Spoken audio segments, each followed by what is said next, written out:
Empower DC is a membership-based organization that works with low to moderate income District of Columbia residents to develop self-advocacy.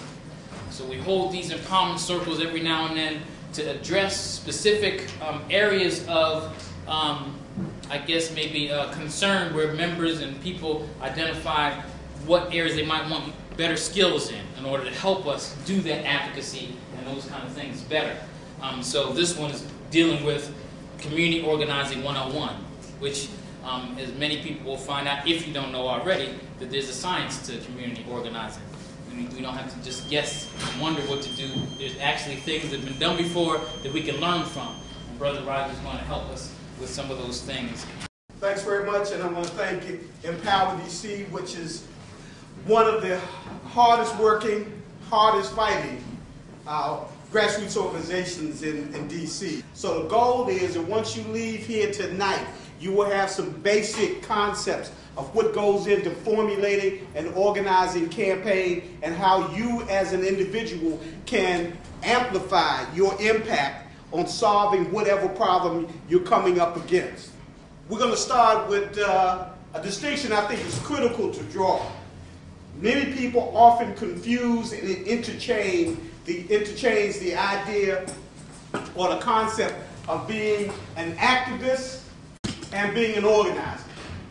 Somebody give me a definition for an activist.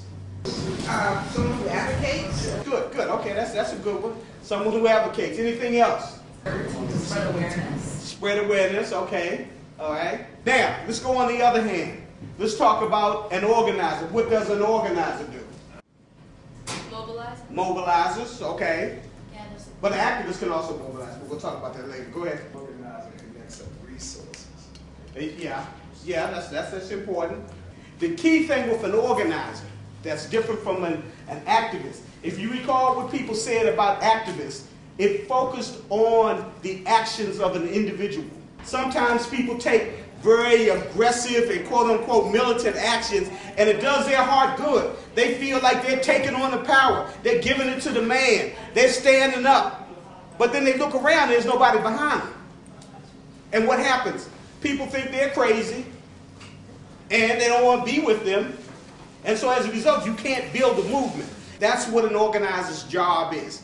It's to amplify the grassroots opposition to an issue, support for an issue, to stop something from happening, to make those in power make something happen.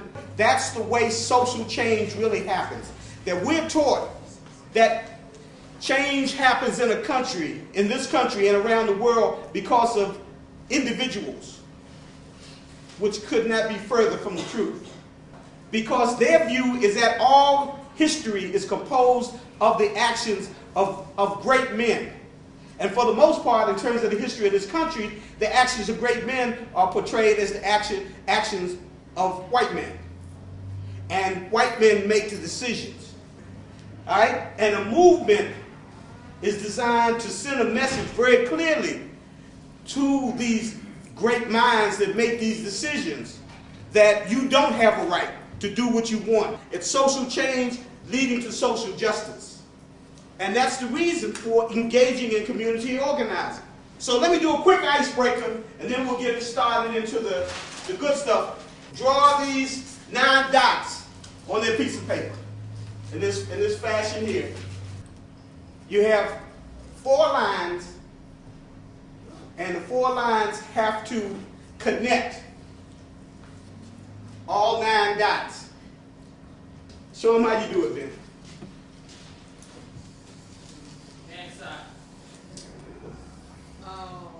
Oh, okay. Now, what's the key? Outside the box. That inside the box is where people get beat side the head by the politicians, by the corporate interests, by the police, by whoever. Because they built the box. So we as organizers got to knock planks out the side. We got to kick the floor out. We got to bust the top off. So we got room to bring people together. I used to work for AT&T Wireless, and as a manager, when customers called me, they wanted me, they said, well, you know, I need so-and-so, I need you to think outside the box. But I couldn't, because sometimes that meant I had to do something I could not afford to do. So, you know, that philosophy don't work with everything. That's why what an organizer does is different than what somebody does when they're in a particular job assignment. You know, you're not doing it like you would when you're at work, because that's one of the things they try to drill into our brains, that the corporate model is the only model.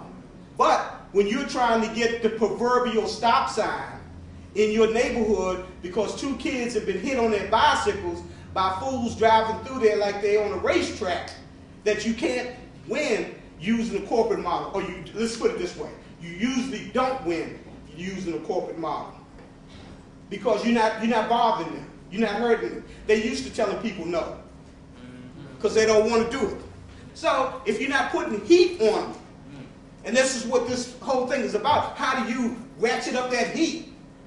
You know, like make it like warm in here on them politically and bureaucratically. That's where you get your change. Let's talk about why people want to be organized. Why do people come together? One, because some people want to see real change. Fannie Lou Hamer, the famous civil rights activist and organizer in the South, said that she was sick and tired of being sick and tired. Okay? Another reason is that people believe in unions or other organized efforts of the people. That when folks come together, that's when they have real power. People who believe in the power, not of one, as they try to convince you, but the power of the masses coming together. Another reason, people are mad at people who call themselves leaders, who are making decisions that are against the interests of the majority of the people. And so the key thing is that how do you then reach out? What do you do to get those folks involved?